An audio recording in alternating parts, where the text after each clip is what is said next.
माने पर किलोमीटर में 10 पर लीटर में 10 किलोमीटर कम गया। एवरेज देखते सब, आपने मेरा एवरेज कम करते, आप कह रहे हो फॉर्मूला की जैसे गाड़ी चलाओ।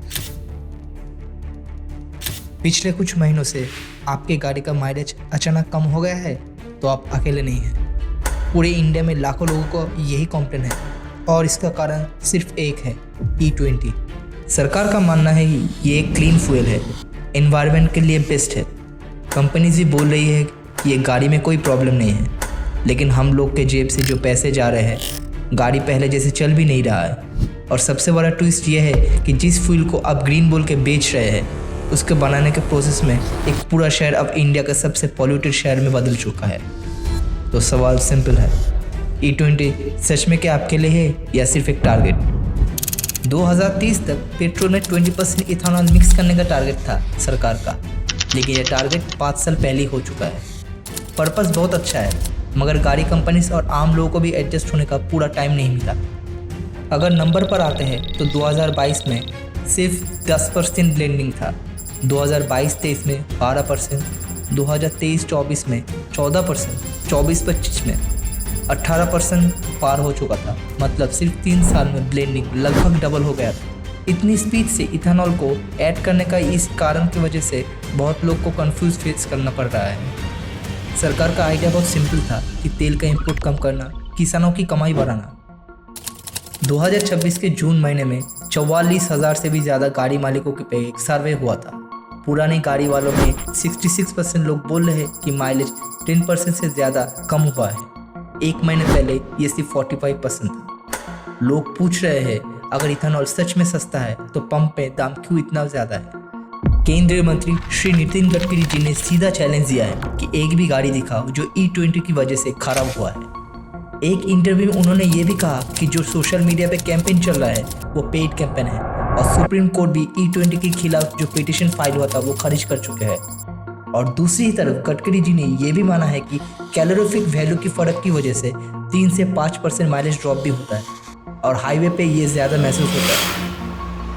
मर्सिडीज बेंज इंडिया ने रिसेंटली कहा है कि उनके पास जो भी कंप्लेंट्स आ रहा है वो मिसफायर, पावर कम होना, वार्निंग लाइट जलना, उनमें से काफ़ी केस E20 की वजह से नहीं है बल्कि मिलावटी फ्यूल की वजह से निकलता है। यानी जो आप E20 की फॉल्ट समझ रहे हैं, हो सकता है वो पंप लेवल एडल्ट्रेशन हो। सरकार ने खुद स्टेट्स को ऑर्डर दिया है कि फ्यूल एडल्ट्रेशन पे सख्त कार्रवाई हो। पिछले 10-20 दिन में 30,000 से ज़्यादा फ्यूल क्वालिटी चेक किया गया है। मतलब सरकार खुद मान रहा है कि एडल्ट्रेशन एक प्रॉब्लम है, लेकिन कितनी जगह कितनी बार किसी ने खुल के बताया नहीं। और इसी कन्फ्यूजन के फ़ायदा कौन उठा रहा है? बहुत जगह पंप लेवल पर ही पानी या दूसरी चीज़ मिक्स हो रहा है और जब गाड़ी में प्रॉब्लम आता है तो सीधा इल्ज़ाम E20 पे डाल दिया जाता है। 2018 में सरकार ने एक स्कीम लॉन्च किया था जिसका नाम सातत था, sustainable alternative towards affordable transportation. इसका आइडिया था गांव और खेत के ऑर्गेनिक वेस्ट से कंप्रेस्ड बायोगैस बनाना, जो आपकी गाड़ी के CNG टैंक में बिना किसी मॉडिफिकेशन के सीधा भरा जा सके। टारगेट था 5,000 प्लांट लगाने का, लेकिन आज 7 साल बाद सिर्फ लगभग 100 प्लांट बन गए हैं। सोचिए, जिस इथेनॉल पॉलिसी में सिर्फ 3 साल में ब्लेंडिंग डबल हो गया, उसी सरकार की एक दूसरी स्कीम में जो शायद ज़्यादा आसान और कम रिस्की था, 7 साल में सिर्फ 2% कम हुआ। अगर E20 पेट्रोल प्योर पेट्रोल नहीं है बल्कि उसमें 20% कुछ और मिक्स है, तो लॉजिक तो ये कहती है कि इसका दाम भी थोड़ा कम होना चाहिए था, डिस्काउंट मिलना चाहिए था। जो लोग प्योर पेट्रोल चाहते हैं उनके लिए वो ऑप्शन अलग से अवेलेबल होना चाहिए था। दुनिया के इतने सारे देश E20, E30 यूज़ कर रहे हैं, उन्हें कोई प्रॉब्लम नहीं है। ये बात पूरी तरह से सच्चाई में नहीं है। USA में ज़्यादातर पेट्रोल E10 होता है, सिर्फ 10% इथेनॉल, और वो भी सालों से इस्टेब्लिश्ड है। अब असली बात पे आते हैं। E20 को बोला जा रहा है एनवायरनमेंट बचाने का सलूशन, लेकिन 1 लीटर इथेनॉल बनाने के लिए लगभग 2,500 से 3,600 लीटर पानी लगता है, जो ज़्यादातर खेती में लगता है। इथेनॉल निकालने के बाद खेत में बचा हुआ गन्ने का कचरा कई जगह जलाया जाता है, जिसकी वजह से प्रदूषण भी हो रहा है। बर्निहाट का मामला सबको पता है, जिस इथेनॉल के फैक्ट्री को लेकर पूरा विवाद है।